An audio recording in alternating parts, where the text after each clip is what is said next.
Un minuto, empezamos.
Bien, yo creo que ya están lo que deben estar. Bueno.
Básicas. Y esas tres fuentes eran azúcar, grasa y proteína y aminoácidos.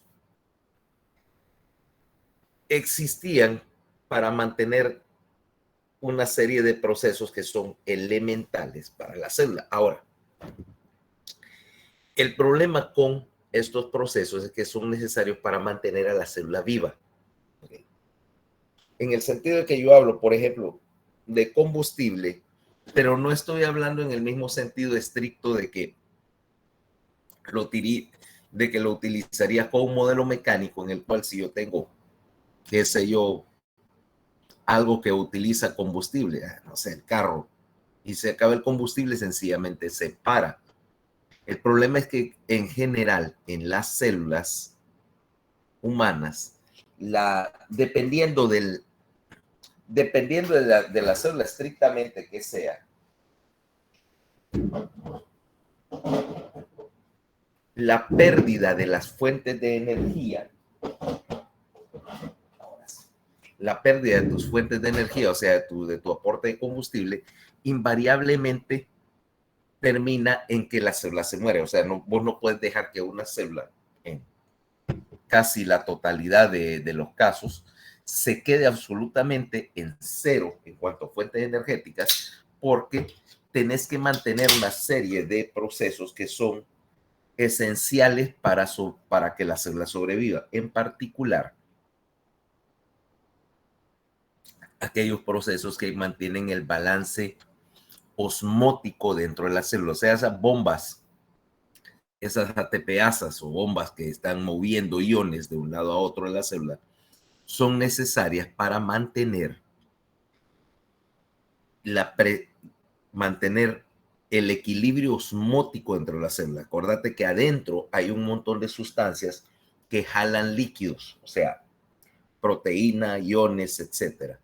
Y que si vos paras las bombas, necesariamente esta célula va a empezar a jalar agua hacia el interior, a jalar electrolitos hacia el interior, va a aumentar de volumen por efecto de la osmosis y se rompe.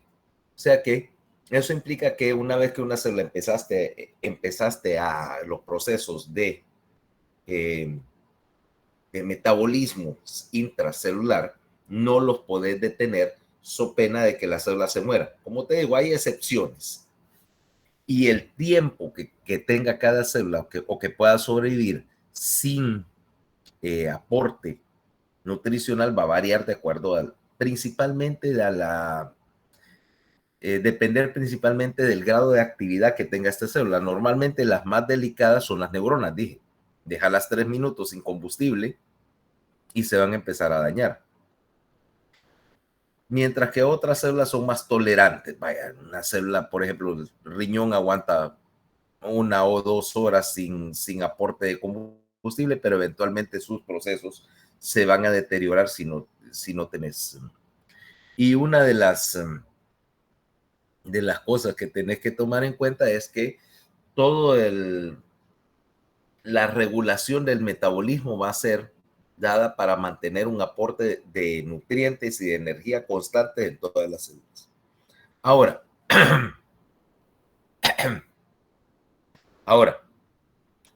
¿a qué me refiero en términos de energética? Bueno, ya vimos, el primer consumidor de energía, te lo dije, las bombas que están manteniendo el equilibrio osmótico y que en células como la neurona o el músculo que generan la diferencia de voltaje en la membrana, que mantienen esa diferencia de voltaje.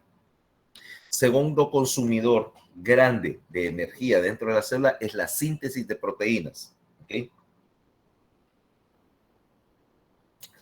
Si vos tenés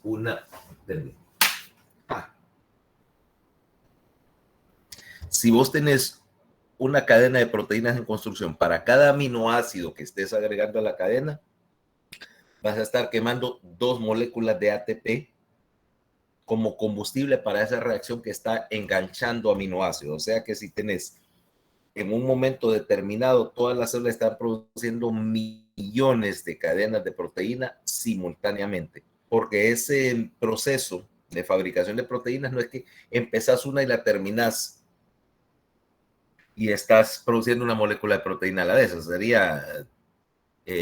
Eso sería imposiblemente lento, ¿va? Sería un concepto o sea, así funcionarán las células del gobierno, pero las células, algo hecho por el gobierno trabajaría así. O si las células la hubiera diseñado la universidad, producirían una molécula a la vez. Pero en la vida real, vos tenés varias, o sea, tenés millones de cadenas o copias de una proteína siendo fabricadas a la vez. Es más, si una proteína compleja tiene varias subunidades, o sea, varios componentes, los componentes los está produciendo simultáneamente para ensamblarlos al final. Quiere decir que el gasto energético de sintetizar proteína es alto, que es el segundo consumidor. De ahí tenés otras cosas. Por ejemplo, la reparación y replicación de ácidos nucleicos, o sea, del material genético, también consume energía. Ese viene un tercero lejano. Y de ahí un montón de procesos, por ejemplo, la generación de calor, o sea, la termogénesis, es el cuarto, tal vez, no, el tercero o el cuarto proceso consumidor de energía. En términos individuales de la célula, globalmente es el mayor. ¿Okay? La mayor parte de las calorías que consumís al día están destinadas a mantener tu temperatura corporal dentro del 37 grados canónico. En otras palabras, vas a ver que, por lo tanto, vos tenés varios consumidores de energía y que, con la excepción de la síntesis proteínica, que es regulada, los demás procesos, por ejemplo, las bombas iónicas, son lo que llamaríamos gastos obligados. O sea, querrás o no, sencillamente por existir, tu célula está consumiendo esa energía para mantenerse, para existir. Ahora, hablábamos de diferentes rutas o diferentes combustibles que están entrando a estas rutas metabólicas y todos ellos tienen un propósito común, que es generar alguna forma de energía. El problema es cómo almaceno la energía. ¿Okay? Porque yo me diría, bueno, si le estoy produciendo en forma de electricidad o de alguna forma energética para su uso inmediato, eso es ineficiente.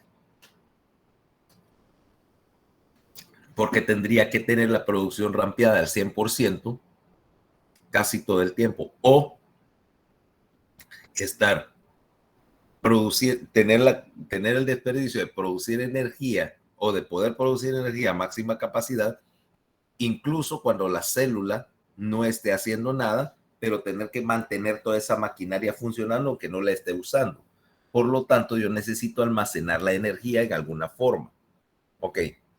Y de paso, esa forma sería lo que llamaríamos el equivalente o la moneda común para que todas las células utilicen este compuesto como manera de almacenar energía, o sea, el verdadero combustible de las reacciones.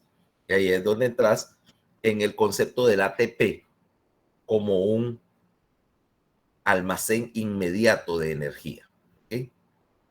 Ya que y de paso una manera medible, porque yo puedo calcular el gasto energético en un proceso determinado viendo cuánto ATP se consume para completar esa reacción.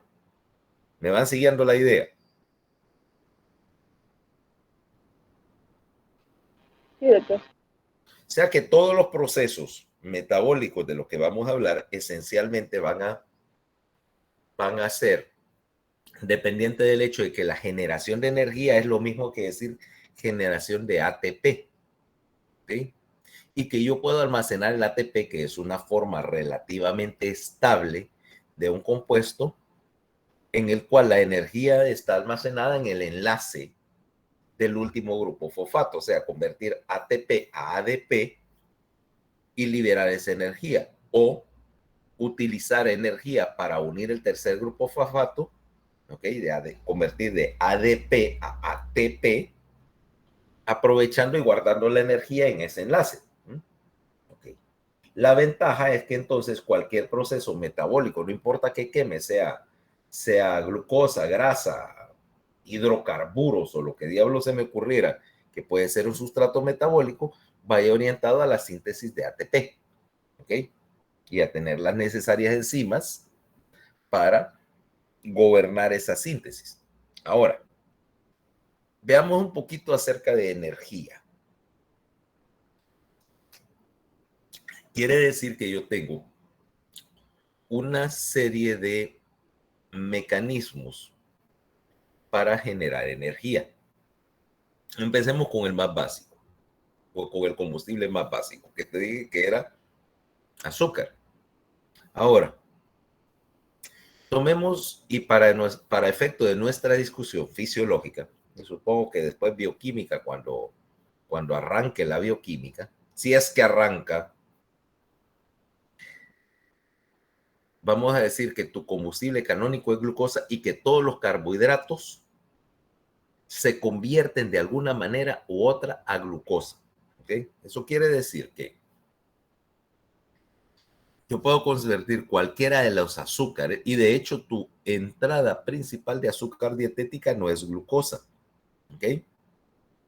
Son otras cosas. Por ejemplo, tu azúcar de mesa es sacarosa, un disacárido. Y si bien es cierto que yo puedo encontrar glucosa por ahí, ¿qué pasaría si vos te metieras un poquito de glucosa? Agarras una cucharada de glucosa. ¿A qué crees que sabe?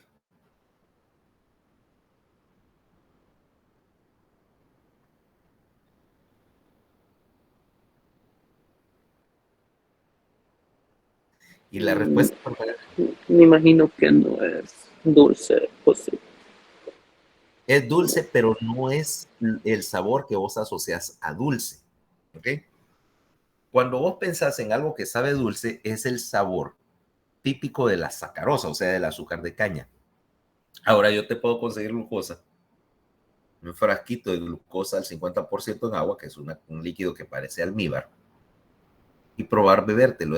Es dulce, pero tiene un sabor como ahumado, ¿ok?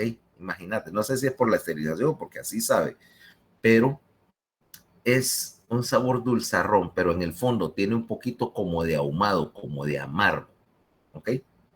Bebértelo así no es necesariamente muy agradable. Y para lo más que serviría es para utilizarlo para endulzar el café, como decía Juan Luis Guerra. ¿Eh? Pregúntame cómo lo sé.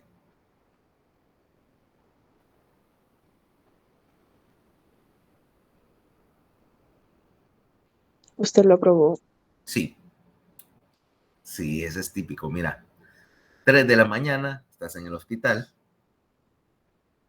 tenés café, té, pero te lo mandaron de la cocina sin azúcar y no hay azúcar en ningún lado del hospital. ¿Va? De repente vos decís, este está horrible, está amargo. Dirigís tu mirada al carro de paro y ves el frasquito y se destroza el 50% en agua. Ok, con esto será. Yo no sé si Juan Luis Guerra en esa canción que escribió en la del Niágara en bicicleta, o tiene amigos médicos, alguna vez estudió medicina, porque todas las tonteras que cuenta ya las he visto. ¿Ok? Beberse el alcohol de curaciones cuando no está desnaturalizado, de endulzar el café con suero destrozado, pegar botones con seda para sutura. También pregúntame cómo lo sé.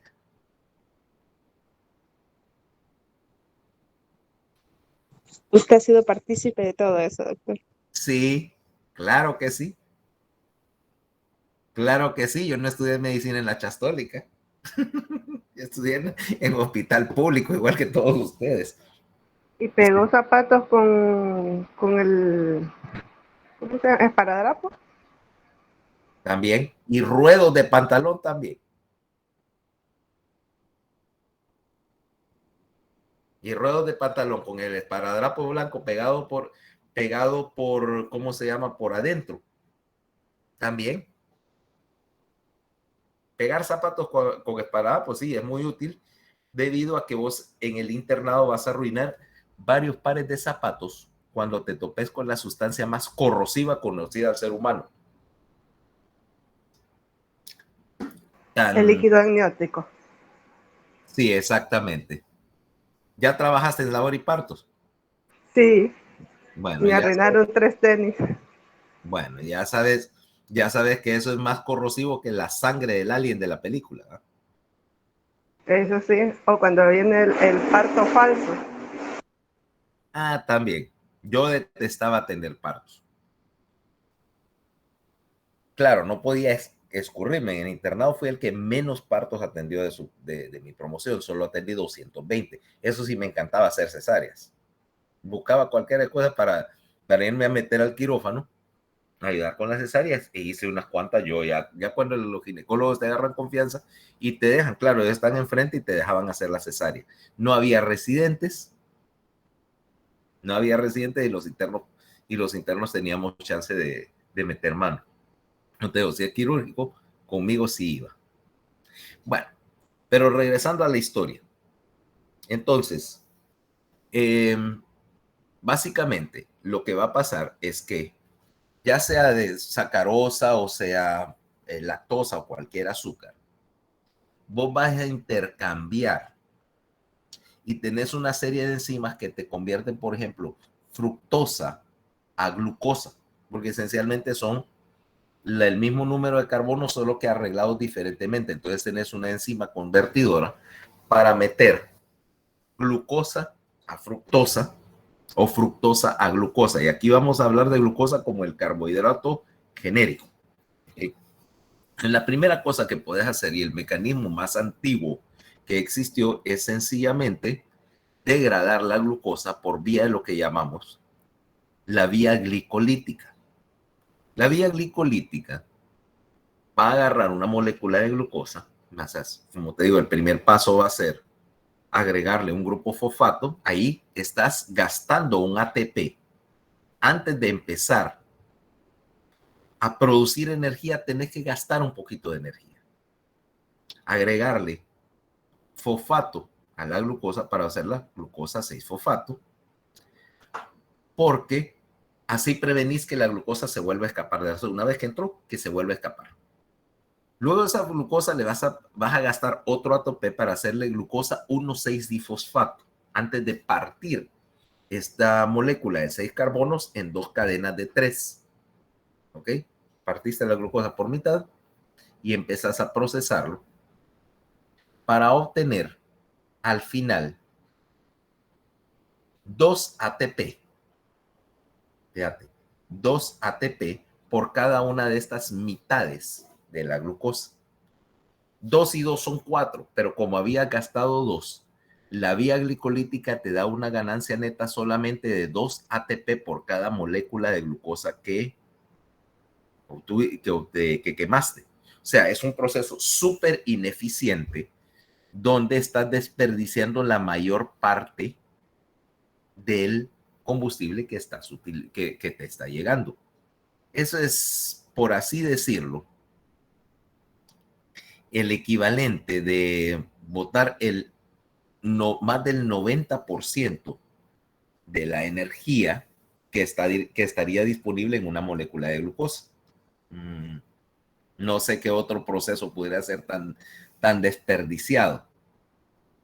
A mí se me ocurre como que comprar el equivalente de comprar una Big Mac, comerte los pepinillos y botar el resto de la hamburguesa o algo así de desperdiciador.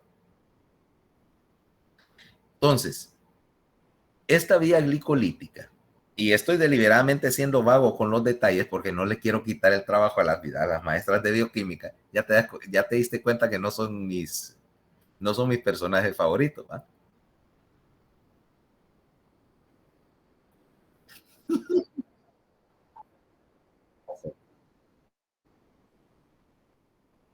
Sí, ya vamos a hablar de eso cuando hablemos en el módulo de pulmón, ¿ok?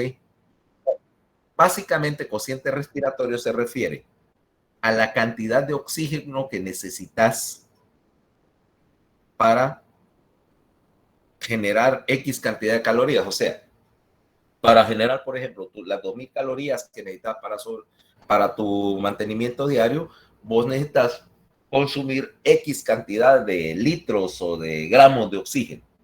Esa cantidad es lo que llamamos el cociente respiratorio y varía de acuerdo a la composición de la dieta. Si yo quemo puramente carbohidratos, o sea, suponete que mi dieta fuera exclusivamente azúcar, mi cociente respiratorio va a alcanzar cerca de 1. ¿Okay?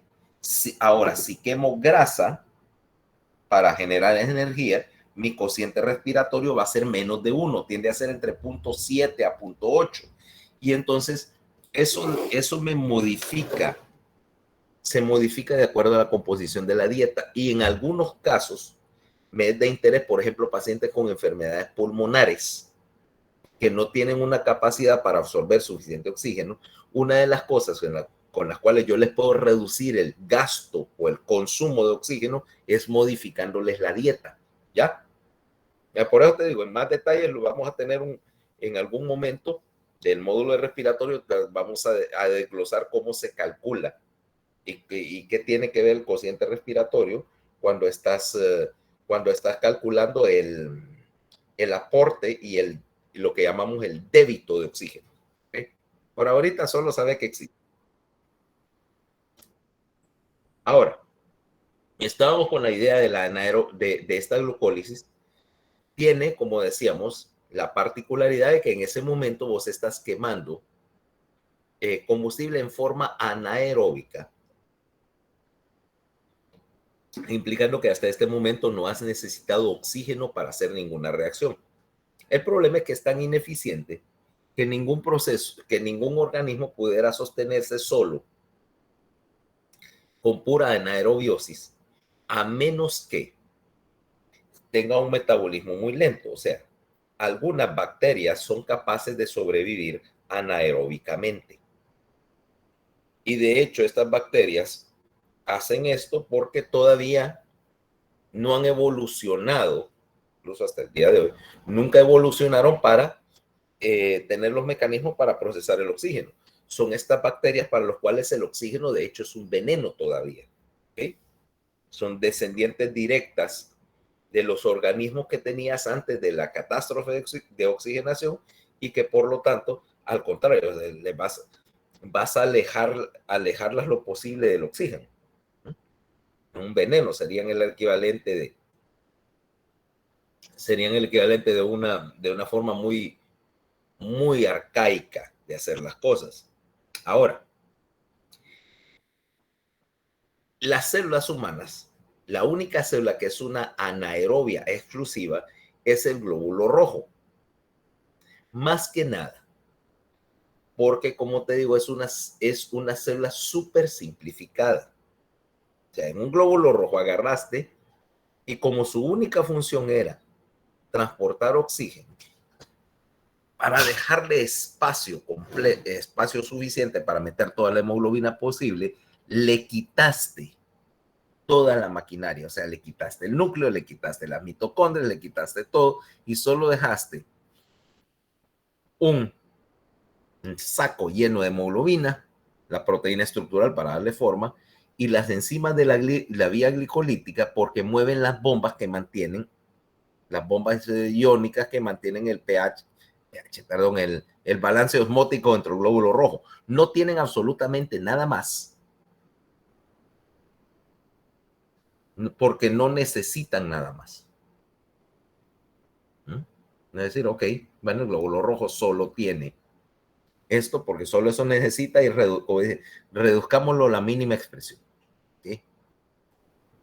Ahora, el problema es que obviamente no podría sostener tu metabolismo, o sea, a base de glucosa sin oxígeno. Ahora, el caso es que el producto de ese ciclo anaeróbico es ácido pirúvico. Por cada molécula de glucosa sacaste 2 moléculas de piruvato, ¿no? Y el piruvato lo puedes terminar de quemar en forma aeróbica o puedes utilizarlo también para sacarle otros 2 ATP a cada piruvato, convirtiéndolo a ácido láctico, lo que llamamos el ciclo de Cori. Piruvato a lactato.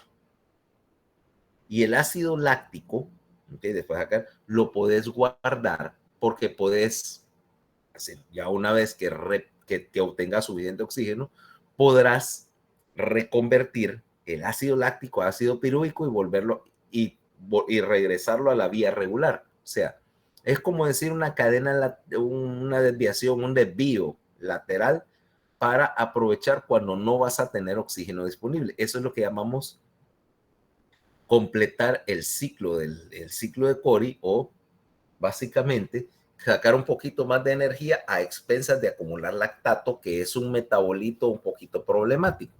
Como te has dado cuenta, Fernanda, sí es cuando acumulas lactato, ¿correcto?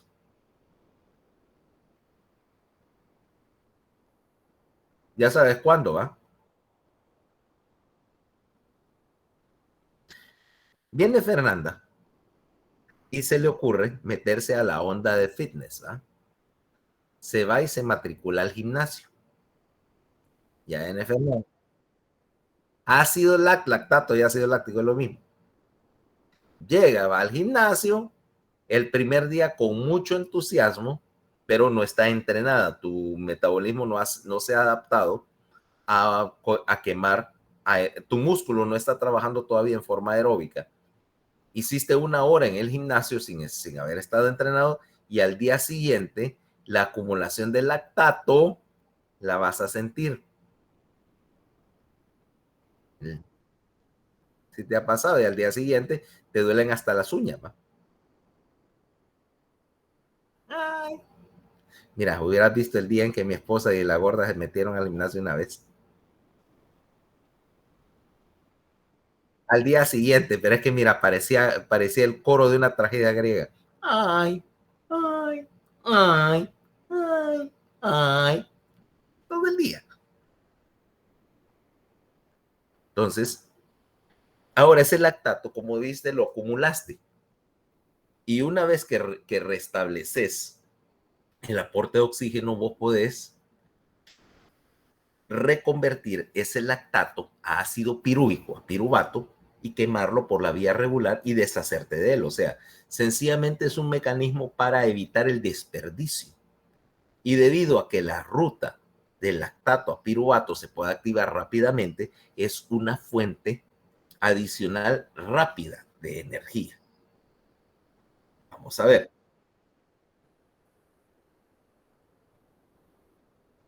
No, sencillamente, vaya, sencillamente pongámoslo así. Convertiste lactato a piruvato, piruvato a lactato, y te tomó segundos hacerlo, vaya. Es un mecanismo para obtener energía rápidamente, aunque súper ineficaz. Pero luego, te puede tomar un día deshacerte, horas o días deshacerte del lactato. Horas generalmente.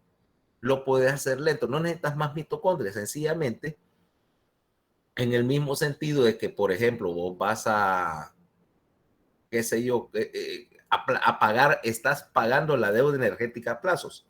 Así como fuiste ahorita y te fuiste a comprar, qué sé yo, un carro, te tomó 10, 15 minutos hacer el papeleo y comprarte el carro, pero te va a tomar 6 meses irlo pagando, ¿eh?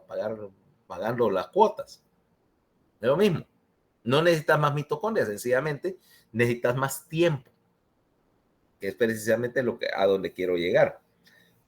Yo no quiero desperdiciar toda mi glucosa quemándola en el ciclo y no quiero deshacerme del lactato, aunque yo pudiera excretarlo por el riñón. Realmente no estoy ganando nada si hiciera eso, sencillamente lo guardo para quemarlo más tarde, para reconvertirlo a piruvato y quemarlo más tarde. Ahora sí me entendiste la idea. Y de hecho ya vamos a ver cómo trabaja el asunto. Ahora, suponiendo que no estás en necesidad de derivar todo el sistema hacia lactato y tenés ácido pirúvico, ese ácido pirúvico me sirve a mí para meterlo al tan querido por ustedes ciclo de Krebs. ¿Ok? ¿Te recuerdas del ciclo de la existencia del ciclo de Krebs? No lo viste el año pasado, creo, en biología. ¿En dónde lo viste?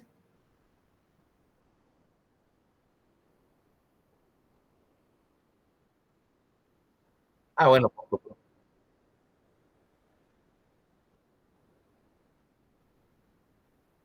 bueno, porque eso es, sí, yo lo vi en el colegio por primera vez, pero bueno, ahí no te explican nada. Y de ahí se veía en la clase de biología. Pero bueno, la idea, no nos vamos a meter ahí a toda la vía que oxaloacetato, succinato, isocitrato, citrato, fumarato, malato, etcétera. Eso no viene al caso. Lo que quiero es que entendas para qué está ahí. Esencialmente vas a agarrar el ciclo de Krebs, es para meter una molécula de piruvato que pierda un carbono, pierde un carbono y parte del oxígeno que estaba incorporado en la glucosa para perderlo como CO2. Fíjate que la excreción de dióxido de carbono ocurre bien temprano, empieza a ocurrir bien temprano en el metabolismo de la glucosa. Entonces, al soltar piruvato y reconfigurar la molécula, tenés ácido acético.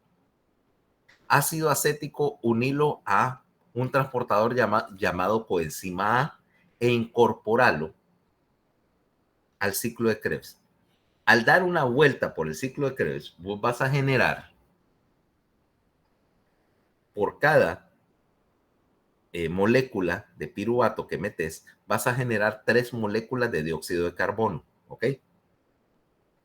Te estás deshaciendo del carbono de la glucosa en forma de gas, carbono y el oxígeno. Estás sacándolo y estás excretando el CO2. Cada vez que hagas eso, te van a quedar 2 átomos de hidrógeno libres, ¿cabal? Para cada carbono, acuérdate, glucosa 6,6H12O6, ¿va? ¿Correcto? Por cada uno, acordate que como la molécula la partiste en 2, la glucosa tiene 2 ácidos pirúvicos y 2 vueltas al ciclo de Krebs, así en paralelo, ¿no? Cada vez que saques un CO2, te van a quedar 2 átomos de hidrógeno, 2 protones más 2 electrones, ¿va? Los protones los vas a, o los átomos de hidrógeno, como querrás, los vas a unir a una transportadora. Generalmente en este caso es lo que se llama NAD-fosfato, ¿okay? Nicotinamina, adenina, dinucleótido fosfato, que es como un capturador que te captura el hidrógeno, porque ese hidrógeno es el que vas a utilizar en la mitocondria. Ahorita todo el trabajo que estamos haciendo lo estás haciendo en el citoplasma. Al final de cada molécula de glucosa yo saqué 12 átomos de hidrógeno, ¿okay? Que voy a utilizar en la mitocondria. Completé el ciclo y básicamente desintegré el ácido pirúvico. Y al mismo tiempo gané un poquito de ATP.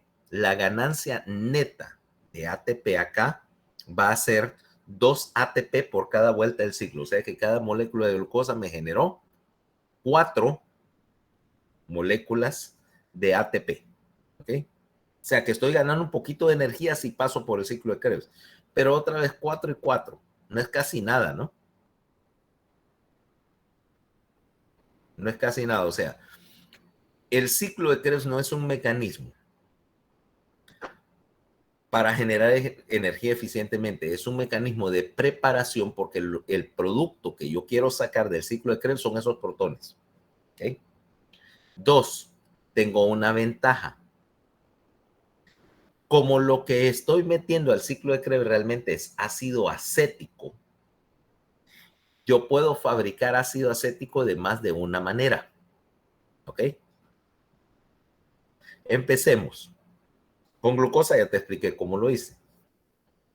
Con grasa, ahora vamos a cambiar tu dieta y vamos a darte un ácido graso para comer. El ácido graso es una cadena casi siempre par de carbonos. El ácido, ponerlo así, por ejemplo, un ácido graso estándar de la dieta, ácido esteárico, son 18 carbonos. Vos podés ver como 18 carbonos o podés verlo como 9 ácidos acéticos puestos en fila. Es un trencito de ácido acético. La oxidación de grasas lo que hace es cortar un pedacito de ácido acético y mandarlo hacia el ciclo de Krebs. O sea que por cada molécula de ácido graso de 18 carbonos tengo 9 ácidos acéticos que meto al ciclo de Krebs y luego a la cadena respiratoria. ¿Viste? Ahora, esa es una. 2, con la proteína. Esencialmente, ayer lo hablamos. Si yo tengo un aminoácido es un ácido orgánico al cual le metí un grupo amino en el primer carbono. Estamos hablando de aminoácidos dietéticos, ¿ok? Que todos son, me quiero explicarte, si no lo tengo explicado, aminoácidos alfa. ¿A qué me refiero con eso? Déjame mostrar. Porque este es otro punto que va a venir y nos va a... Permíteme un momentito, solo que arranque el... Voy a poner el compartidor de pantalla.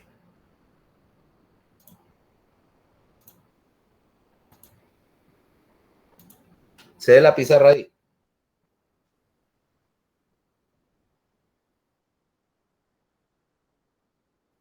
Se ve ¿Es negro. negro? No, exacto, se mira negro. ¿Qué? Apex. Ah, sí, espérate.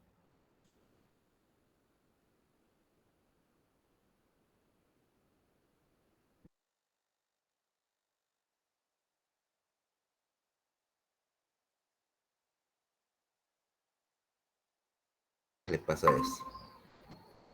Espérate, es la conexión la que está mal. Ya voy a arreglar esto. De hecho, ok. Déjame probar. Debería estar funcionando, pero...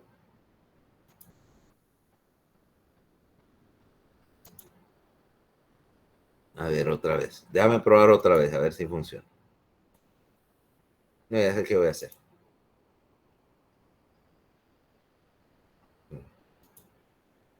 Esta pendejada. Espérame. ¿Qué le pasa a esta estupidez de Meet? Ahí está.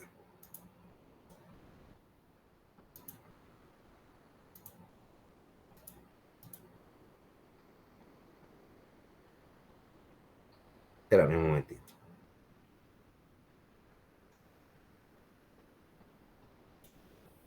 Ahora sí se ve. Sí, doctor. Ok, vamos a ver, mira. Para que me entiendan lo de los aminoácidos. Esta es la parte ácida, ¿eh? Carboxi. Aquí hay un carbono central. Voy a poner unos 3. Este primer carbono se llama alfa. Este segundo carbono, contando desde aquí, beta, este se llama gamma. Si hubiera un cuarto carbono acá sería delta, etc. Entonces, los aminoácidos de los cuales vamos a referirnos a lo largo del curso tienen el grupo amino aquí. Es un alfa aminoácido. Porque si estuviera aquí, sería un beta. Y si estaría aquí, sería un gamma aminoácido. Tu sistema trabaja, si yo lo puedo reducir acá, mira.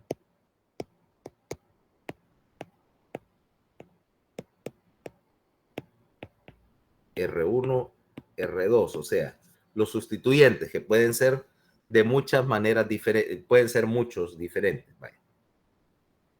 Tus enzimas y tu sistema genético para copiar proteínas está basado en que, en el principio de que de que los aminoácidos que reconoces son alfa. ¿A qué me refiero con esto? A que tú, espérame, ¿dónde estoy? Ahí. A que vaya, para ponerlo así, tus aminoácidos son alfa, bajo el sentido de que todos funcionan con las enzimas, que son hechas de aminoácidos alfa, con el sistema genético que procesa aminoácidos alfa, etc. Eso es como decirte, yo creo que lo había mencionado alguna vez, que vinieras vos y te gustara jugar con Legos, ¿correcto? Y el principio es que vos puedes agarrar cualquier Lego y funciona con cualquiera, ¿no? O sea que un set de Lego Technic funciona con Lego convencional, que funciona con el de Star Wars y así todos los ladrillitos se encajan con todo, pero son estándar. ¿Correcto?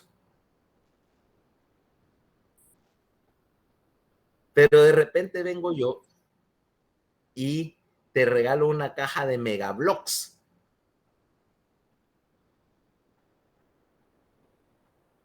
que no te sirven porque es diferente el diseño de los ladrillitos, ¿va? Entonces, aquí todos los aminoácidos son alfa para nuestra discusión, ¿okay? Salvo que yo te diga lo contrario y te explicaré por qué. Pero bueno, aquí es alfa. Entonces, si yo le quito el amino al alfa aminoácido, si yo vengo acá y le saco este amino, entonces, ¿qué es lo que tengo? Un ácido, ¿ah?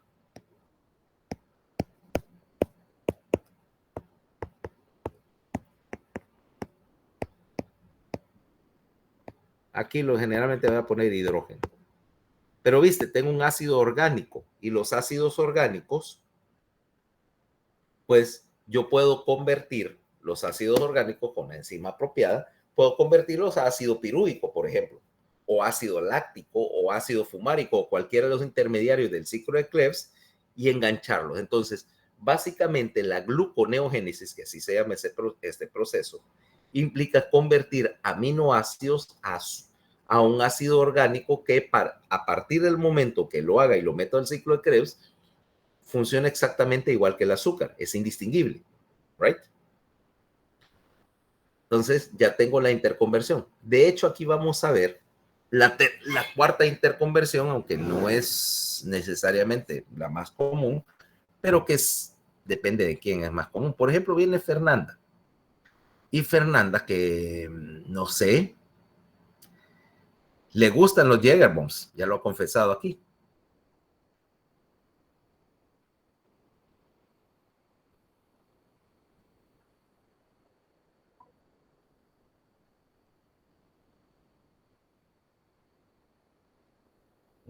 Okay. ¿Oíste? No vuelve a ver el Red Bull, no dijo nada del Jägermeister. Ah, ok, o sea, no te gusta por el Red Bull. Ya vamos viendo. Ya vamos viendo por dónde va la cosa. Perfecto. Ahora, ese alcohol que viene en el Jägermeister, ¿qué haces con él? Metabólicamente hablando, digo.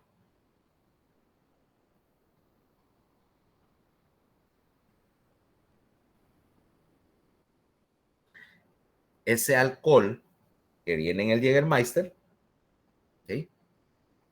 ¿Qué vas a hacer con él metabólicamente hablando? ¿Dónde entra en términos de energética de la célula? Porque el alcohol es un combustible.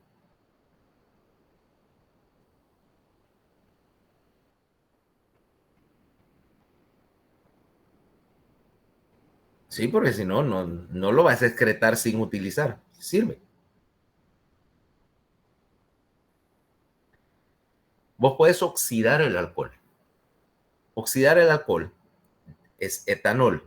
Puedes convertirlo a su forma aldehído, etanal, acetaldehído, que cuando lo acumulas es precisamente uno de los responsables principales de lo que sentís a la mañana siguiente cuando te tomaste una botella de Jägermeister.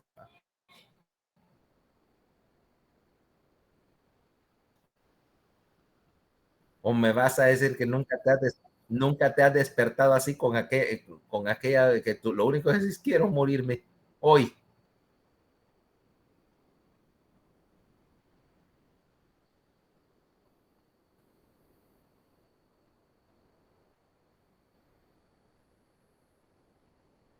No hay resaca buena, te voy a decir. No hay resaca.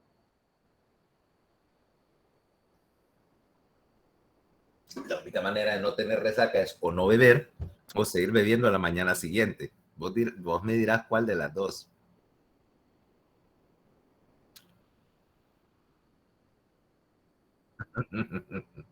Ok.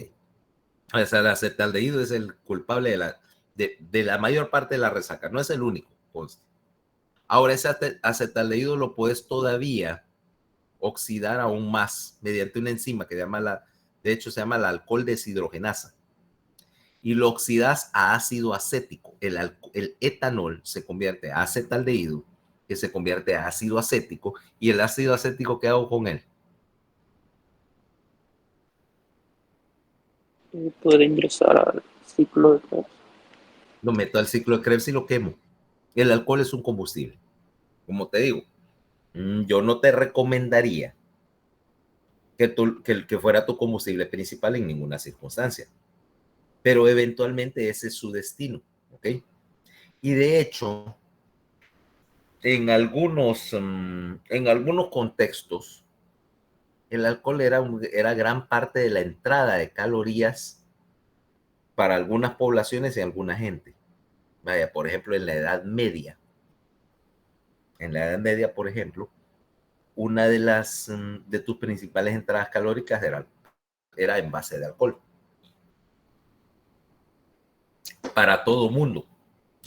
Acordate que como no había agua potable, la única manera de tener alguna entrada de líquidos que no amenazara con matarte de una infección era algún tipo de bebida alcohólica de muy bajo grado alcohólico, pero que tuviera suficiente alcohol para básicamente desinfectar lo que bebías. Y en este caso era cerveza o vino diluido con agua. ¿Okay? La gente ve en la Edad Media que la gente está bebiendo aquella cantidad de vino, pero ese vino se diluía. Así como hacen en la misa católica, supuestamente que diluyen el vino, ¿va? Aunque yo estoy seguro que los sacerdotes ahí con lo que diluyen el vino es con tequila o con vodka. Demostrarme lo contrario.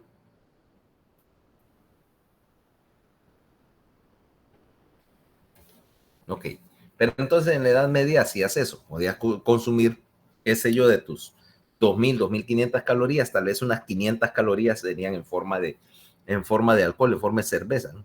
Carro así de esos grandes, estilo alemán de cerveza, y eso era no solamente una fuente de algo que beber que fuera, que no fuera una fuente de infección, y dos, te daba un aporte de calorías. ¿Okay? Y como estabas consumiendo esas calorías de alcohol durante el trabajo, realmente la intención no era que terminara bajo la mesa al final de la tarde, ¿va?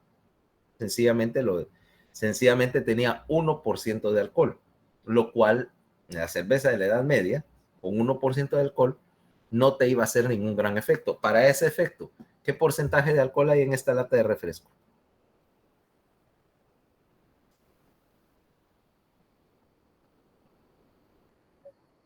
0.5.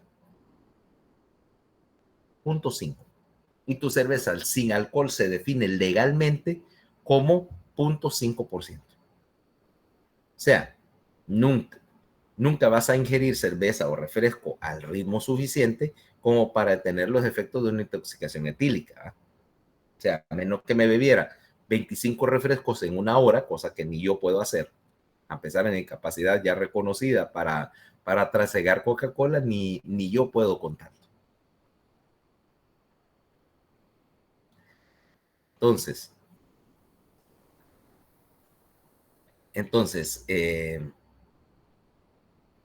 por cierto, hablando de mitos, eso de que el agua embotellada es más cara que el refresco en Europa, eso es un mito. Valen lo mismo. No es más cara, vale lo mismo. Aunque si no hay diferencia de precio. ¿Cómo?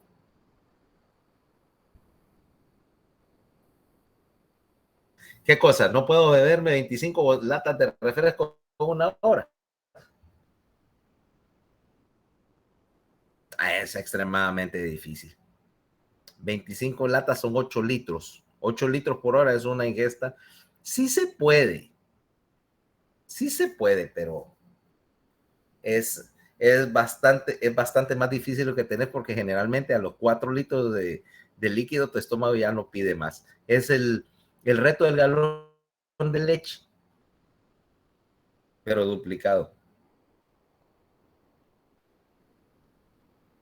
No me digas que nunca oíste hablar del reto del galón de leche.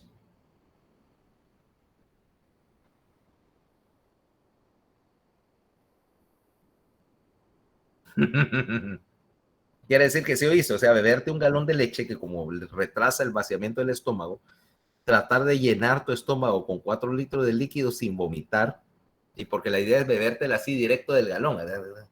Eso es sumamente difícil, a menos que tengas un estómago del tamaño de un costal.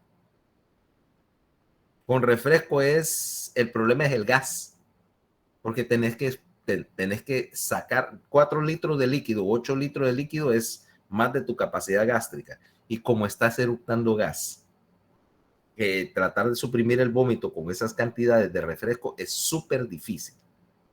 Yo te digo, puedo con litro y medio así.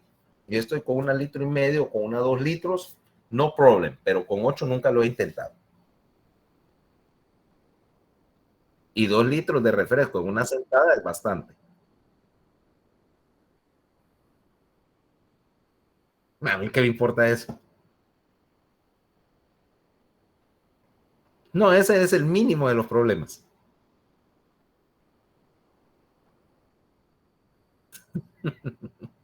Bueno, volviendo al asunto. Entonces, la cuarta ruta es oxidar etanol. Es una ruta accesoria, pero puedes oxidar etanol a ácido acético y meterlo al ciclo de Krebs. Ahora, ya después que dimos la vuelta por el ciclo de Krebs, viene el tercer punto de la energética. ¿Te acordás lo que te dije de que el producto que yo quería sacar del ciclo de Krebs era el hidrógeno? Entonces, ese hidrógeno que está unido al fosfato, ese es el que va a entrar a la mitocondria. Fíjate que las mitocondrias solo están entrando en el último paso de la respiración aeróbica. Hasta este momento yo he logrado salirme con la mía y hacer suficiente generación de energía sin involucrar a la mitocondria y sin involucrar oxígeno en todo este baile. ¿Ok? Ahora, si yo me meto con la mitocondria, vamos a ver, vamos para acá, estoy compartiendo la pantalla así. Vamos a ponerte acá. ¿Dónde está?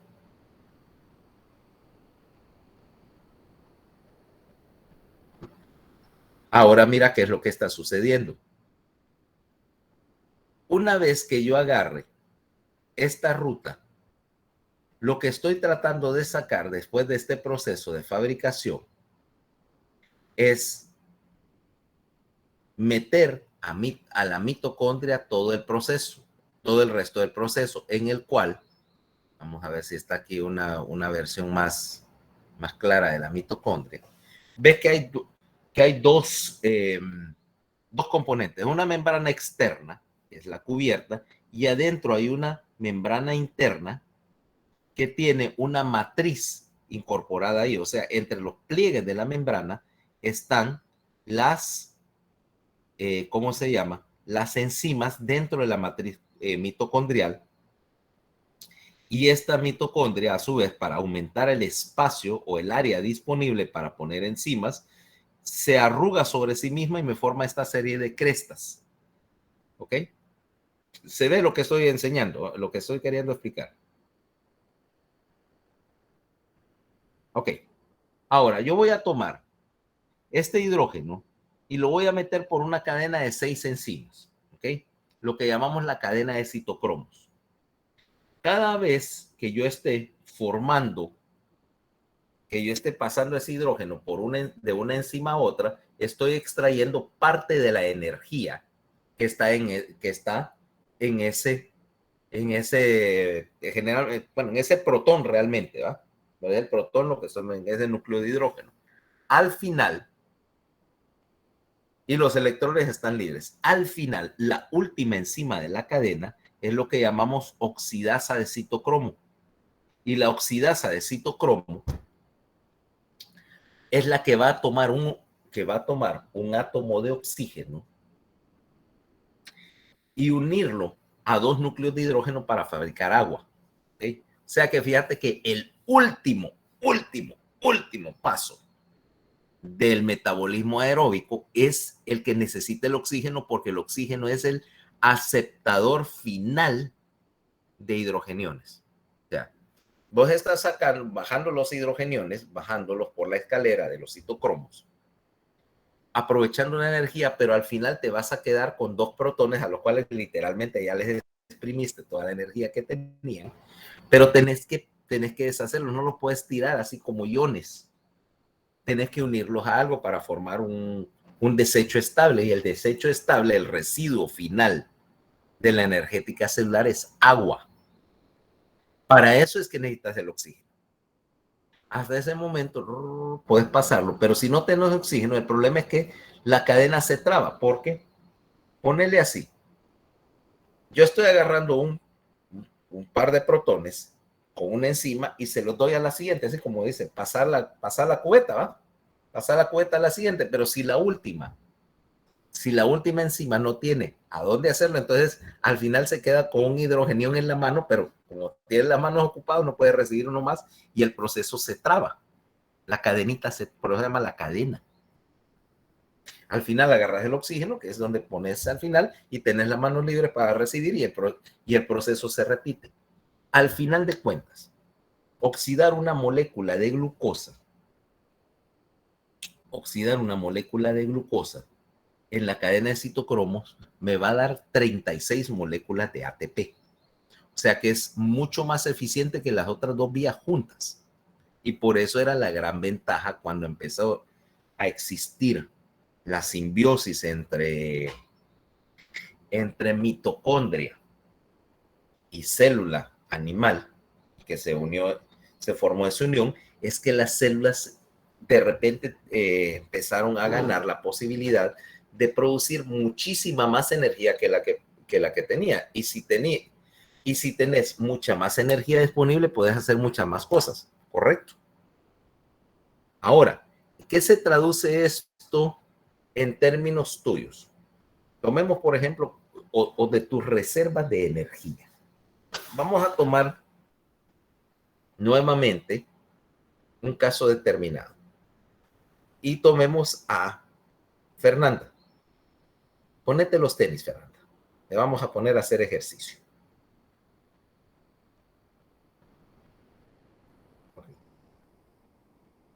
Te iba a decir que te pusieras shorts, pero estás en tu casa y estoy seguro que andas en shorts, en una camiseta toda llena de agujeros, etcétera. Y lo único que andas en tus chancletitas, entonces ponete tenis. ¿Me equivoqué? Para nada. Ok. Entonces, vamos a ver qué me refiero. Obviamente, empecemos por tu energética y empecemos por decir que en tus células vos tenés un poquito de ATP ya listo, ya fabricado, ¿ok? Para uso inmediato. Ya no tengo que esperar, así no tendría que esperar. Si no estuvieras usando ATP y necesitaras más, tener que encender toda la máquina sencillamente para producir ATP para tal vez unos segundos de uso. Entonces, veamos el primer caso. Tenés ATP en tus células ya listos para usar y vamos a ponerte a gastar. Tu primer reto es, vas a correr 100 metros. ¿Sí? Los 100 metros planos. Ahora, esos 100 metros planos. Tomemos, por ejemplo, a que vas a correr esa distancia, estás tratando de imitar a Usain Bolt. ¿Cuánto oxígeno vas a consumir para correr 100 metros planos?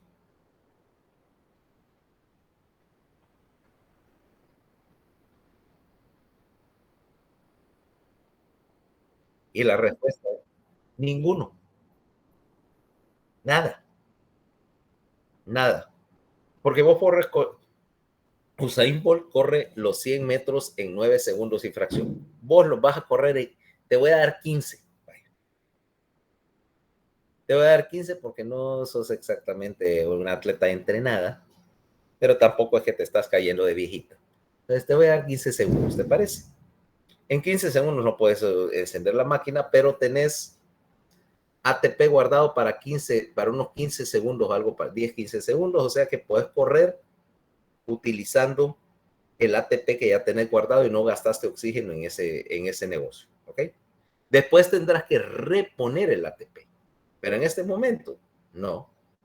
O para ese efecto, si ahorita fueras a comprar unos Doritos a la pulpería, no necesitas ir al banco para ir a sacar de tu reserva. Andas, la cantidad necesaria la tenés ahí en tu billetera o cartera, ¿correcto? No te comas los Doritos todavía, nos falta. Ok. Ahora te voy a poner una prueba un poco más larga.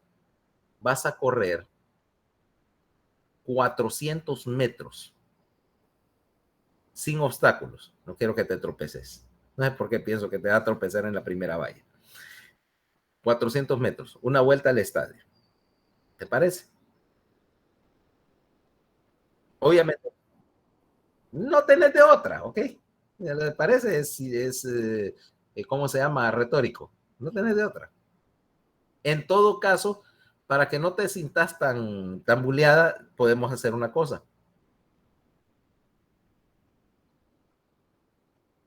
Competir contra Katie. Katie.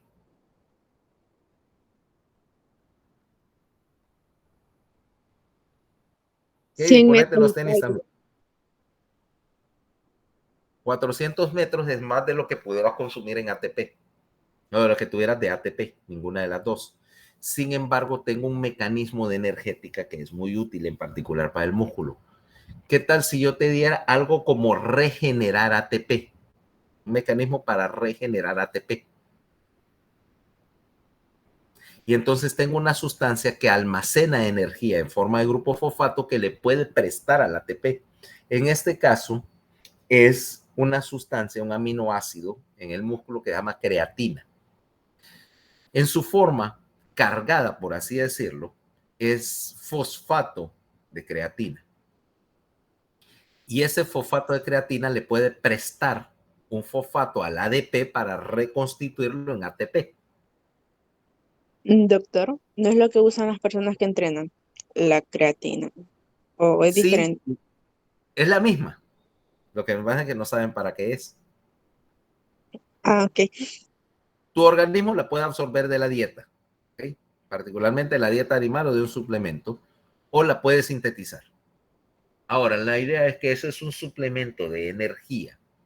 Si yo tengo stores de creatina y de fosfato, me da energía para seguir haciendo ejercicio, pero no te dura mucho, ¿ok?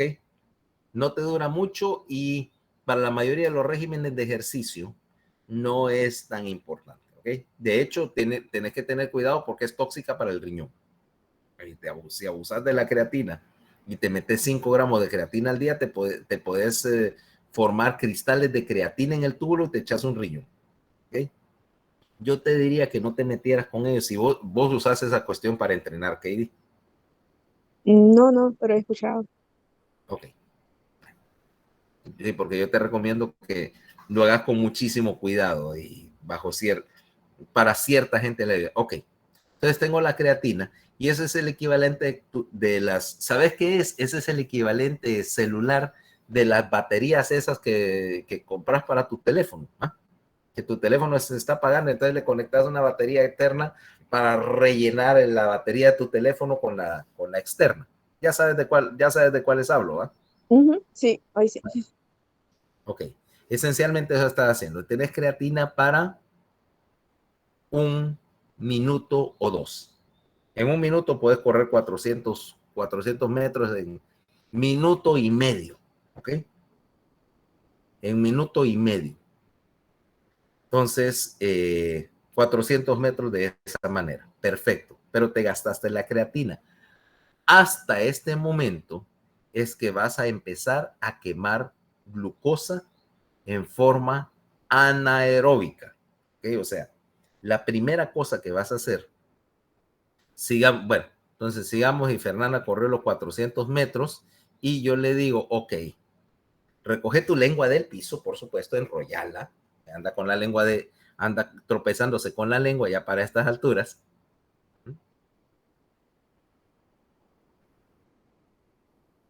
Ser realista se dice.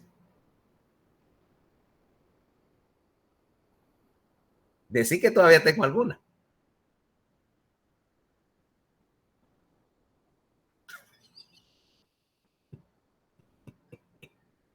Ok, pero entonces vas a dejar los 400 metros y ahora vamos a empezar a hacer un ejercicio que es notablemente cansado. La caminata olímpica. ¿Has visto esa, va? caminan chistoso. Dice caminar 10 kilómetros, que caminan bien chistoso. ¿No? Las que se van balanceando así, como Sí, con la escalera. no, pero es que la regla dice que en la caminata vos tenés que tener siempre un pie sobre el suelo, en todo momento. Si vos levantás los dos pies, o sea, para romper paso, se considera que rompiste a correr y te descalifican ahí mismo. Entonces vos te vas balanceando porque es la manera más rápida de caminar.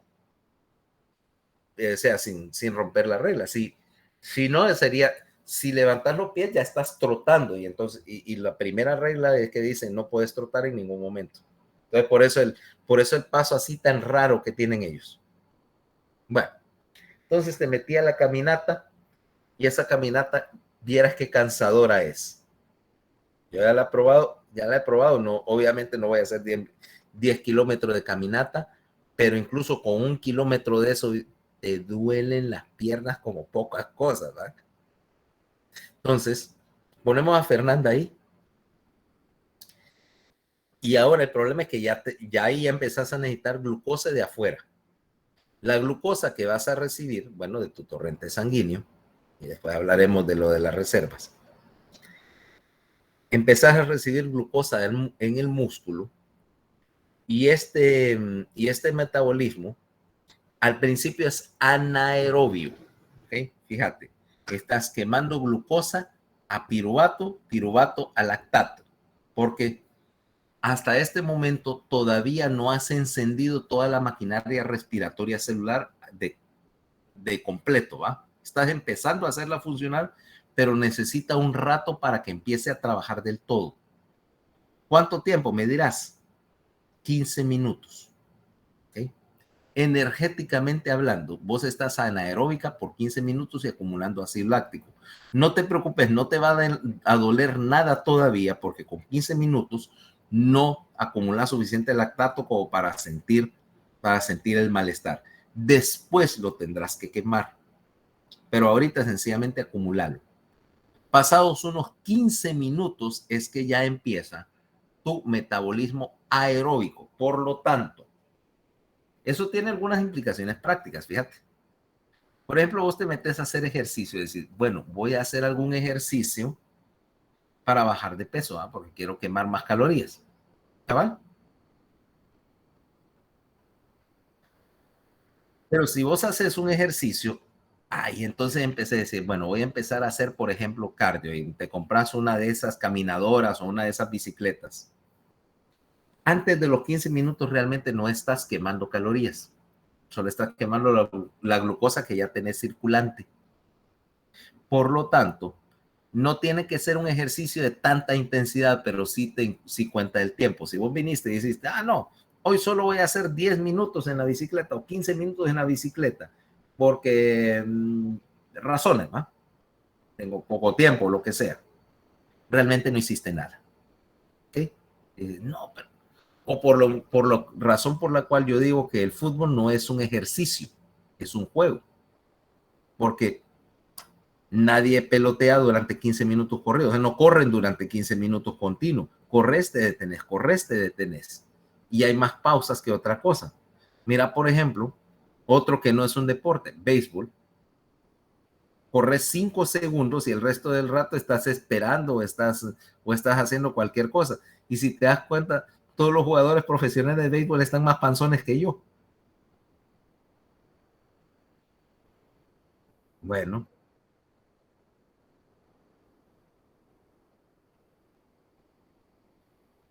cuando querés robarte una base también.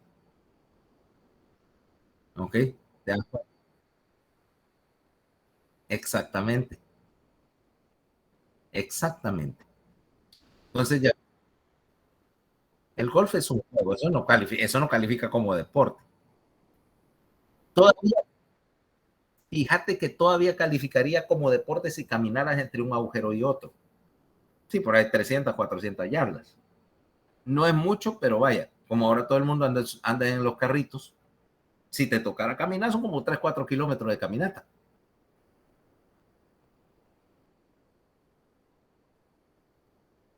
Ni yo tampoco, o sea, me parecen deporte de abuelitos.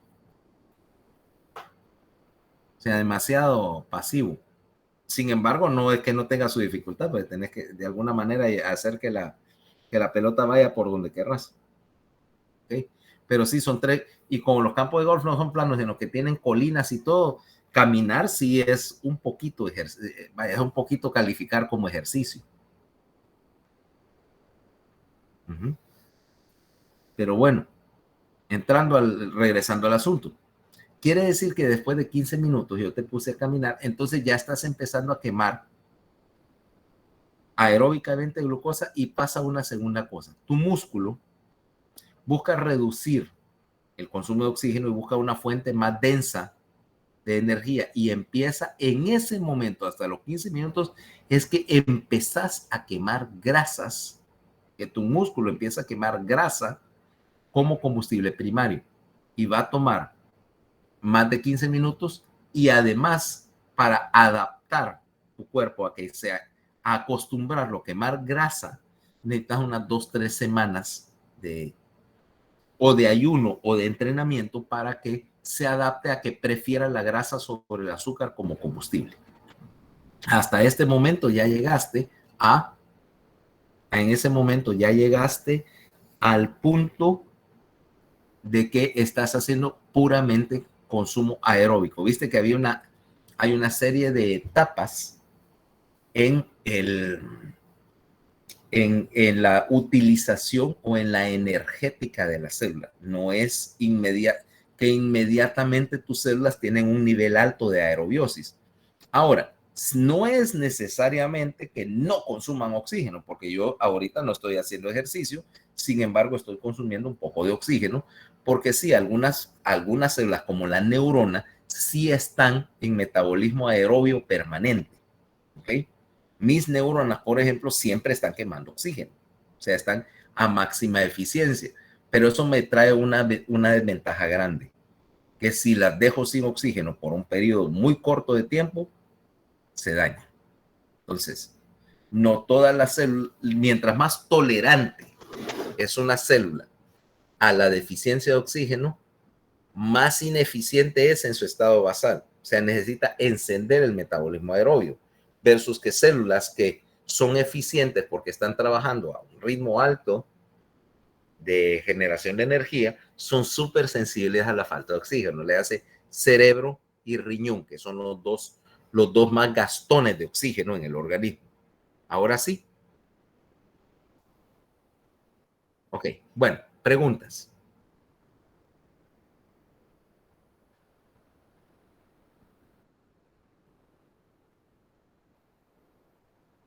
Está en el centro de la fisiología del deporte.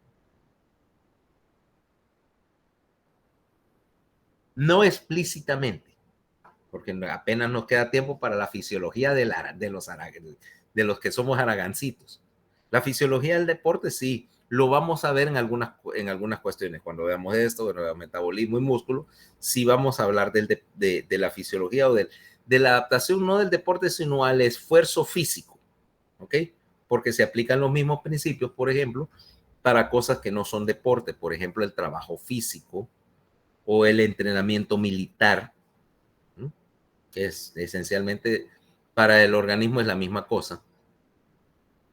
Y sí, vamos a ver algunas cosas, lo único que no tenemos un capítulo de fisiología del deporte, no porque no quisiera, porque me parece que es súper importante, pero desgraciadamente no he encontrado manera de hacerlo a menos que quitara otra cosa. Y como te digo, poner una cosa importante para quitar otra no es ganancia.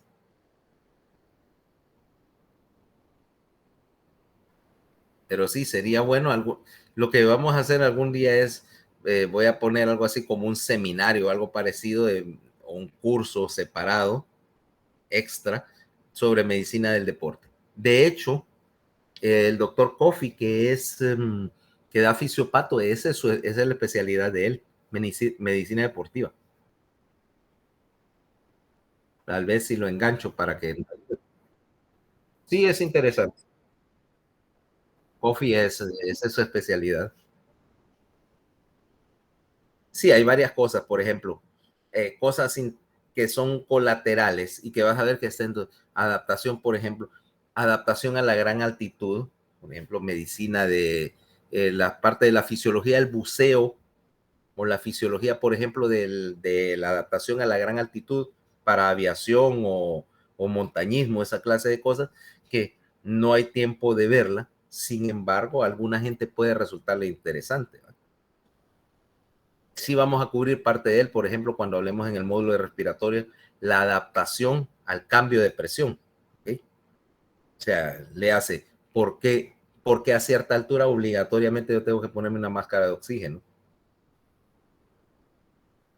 Aun cuando todo aparente estar bien. O porque alguna gente de los paracaidistas, en algunos eventos de paracaidismo, saltas a tan gran altitud que saltas con oxígeno. Yo no he hecho eso nunca. No he hecho eso nunca. Me basta con altitudes normales, pero va.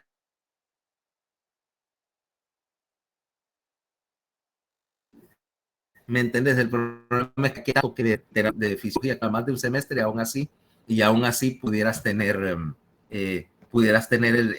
temas que te faltara ver. Este es un campo amplio. Pero bueno, si no hay preguntas, entonces yo creo que aquí podemos terminar hoy. ¿De acuerdo? Doctor, una pregunta. Ajá. Lo que dijo de los 15 minutos, una vez pasan los 15 minutos, se comienza a quemar lo de los, o sea, el lactato. Puede ser. No. No siempre. No siempre. Lo que pasa es que depende, uno, de qué tanto sea tu aporte de oxígeno. Si estás en aerobiosis, ya todo siempre lactato. Dos. Uno es eso. Dos, que podés, ¿cómo se llama? También depende de la cantidad de lactato que hayas acumulado. En algunos casos, por ejemplo. Entonces, durante los 15 minutos que se acumula el lactato, durante esos 15 minutos. A veces puedes acumular más de 15 minutos de lactato. Depende de las circunstancias. Te lo voy a poner de esta manera. Suponete que vos nunca has hecho ejercicio en tu vida, ¿ok? Y de repente yo te voy a poner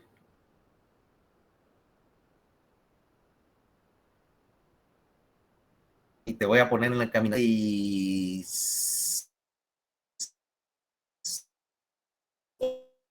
8 kilómetros por hora, vaya, para ponerte 8% y 8 kilómetros, te ponen a sudar a alguien bien entrenado. Y vos que nunca tu ejercicio máximo ha sido tal vez el control de televisor, lo vas a sentir. Ok, te digo, tenete ahí de aquí hasta que yo me acuerde. A los 15 minutos vos empezás a entrar en aerobiosis y empezar a consumir oxígeno, pero aún así tu metabolismo aerobio no es suficiente para cumplir todas tus necesidades. O sea, estás produciendo, qué sé yo, 50% de tu energía la estás produciendo por respiración aeróbica, pero el 50% todavía lo estás produciendo por vía de la ruta del lactato. O sea que a pesar de que ya mejoraste tu situación, todavía estás acumulando lactato. Te tengo una hora así, acumulaste un montón y a la mañana siguiente te va a doler hasta las uñas. ¿Ok? No te recomiendo que lo intentes, no te va a gustar. Ahora me entendés. Sin embargo, puede que solo hubieras hecho un ejercicio bien ligero, acumulaste lactato y de hecho lo estás, al entrar en aerobiosis, lo que más el consumo que has tenido con tu ejercicio depende de cuál sea tu aporte de oxígeno y depende del tiempo que hayas estado haciendo ejercicio. Pues que no es que aquí las cosas no son así como rígidas, depende de muchos factores. Yo te estoy dando un valor promedio, ¿ok? Para entrar en aerobiosis. De hecho, una de las cosas que haces cuando vos entrenas todos los días y estás acostumbrado al esfuerzo físico es que ya no vas a tener que esperar 15 minutos para empezar a quemar glucosa en presencia de oxígeno. Puedes reducirlo a mucho menos de los 10 minutos y casi inmediatamente, por ejemplo, vos ves a los corredores de maratón profesionales. Esa gente empieza a trotar y a los 5 minutos ya está en full aerobiosis, ya están adaptados al ejercicio. Mientras que vos, que no estás adaptado, tendrás que esperar los 15 minutos completos para que tus enzimas les caiga el 20 y empiecen a trabajar. ¿Y ahora sí? Sí, entendí. Ok, bueno, entonces mañana continuamos. El tema de mañana es...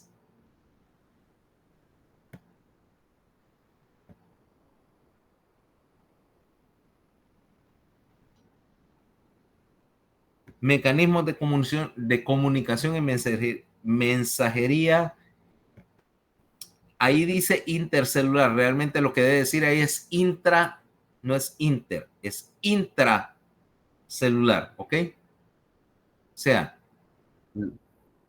los sistemas de segundo mensajero, los sistemas de receptor. Ese es el tema de mañana, ¿ok? Entonces, bueno, listo. Mañana nos vemos. Gracias, doctor. Okay. Gracias. Bye. Muchas gracias.